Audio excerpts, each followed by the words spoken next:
Tonight on Ghost Host Kitchen, we are going to be making, in celebration of National Banana Day, banana cream pie. And we're going to start by making our own vanilla wafers. So to make your vanilla wafers, you're going to start by creaming butter and sugar together. You're going to mix those real well. And to that, you're going to add a large egg. That's going to give some richness to these wafers. And then for flavor, you're going to add 4 teaspoons of vanilla extract. Finally, you're going to mix in your baking powder and salt. And then you're going to portion them out into 1 tablespoon size balls using a melon baller, and then flatten them so that they have their traditional shape. After they've baked, you're going to want them to cool in the pan for about 5 minutes, and then put them on a wire rack to finish cooling. And then you should have something that looks like the picture, a beautiful vanilla wafer. Now to get started with your pie crust, we're going to take those beautiful vanilla wafers and we're going to grind most of them up.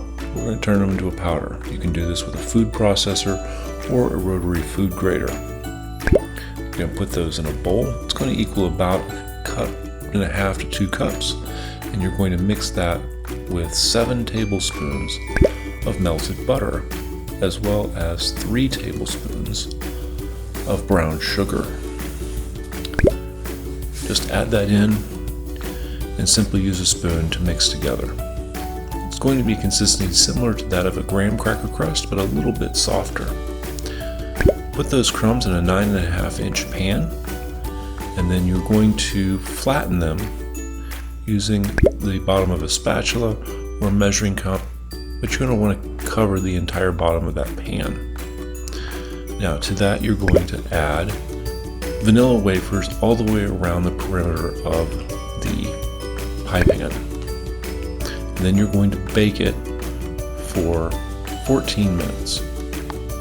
While that pie crust bakes, you're going to slice up 2 bananas into very thin slices. And then you're going to dip each of those slices into a 1/4 cup of lemon or lime juice. Now this lime juice or lemon juice is very acidic, and it's going to hamper the oxidation process and keep those bananas from turning colors. Next, you're going to make your pie filling. Now this starts with a mixture of sugar, cornstarch, and salt.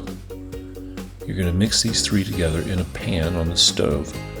Whisk them very well so that they're well combined. You can also use a fork if you'd like to. Either way works.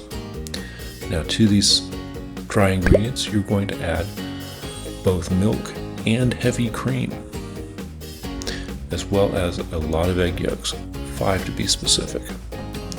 And then you're just going to whisk that up and heat it over a medium heat until it starts to bubble. When it starts to bubble, you're going to add in 1 tablespoon at a time, 3 tablespoons of butter, and then your vanilla extract. Then whisk that all together so that you have a pudding consistency. Take that pudding and then pour it through a fine mesh sieve. Okay, you can also use a spoon to force it through, but what you're going to do is you're going to remove any lumps that may exist in your pudding. Then take some plastic wrap, put it over your pudding, and set it aside to cool. That'll prevent a skin from forming on top of it. Now that you're ready to assemble your pie, you're going to pour half of your filling into your cooled pie crust. You're then going to take half of your bananas and lay them out in a layer on top of that filling. You're going to repeat this process again with the other half of the filling and the bananas. While that is refrigerated, you're going to make your whipped cream. You start by adding heavy cream to your powdered sugar and adding some vanilla extract. Then you're going to set your mixer to whip, and you're going to whip it until stiff peaks form. And that's all there is to it.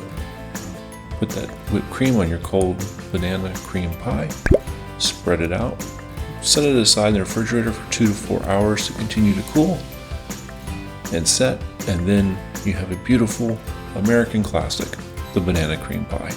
Thanks for watching.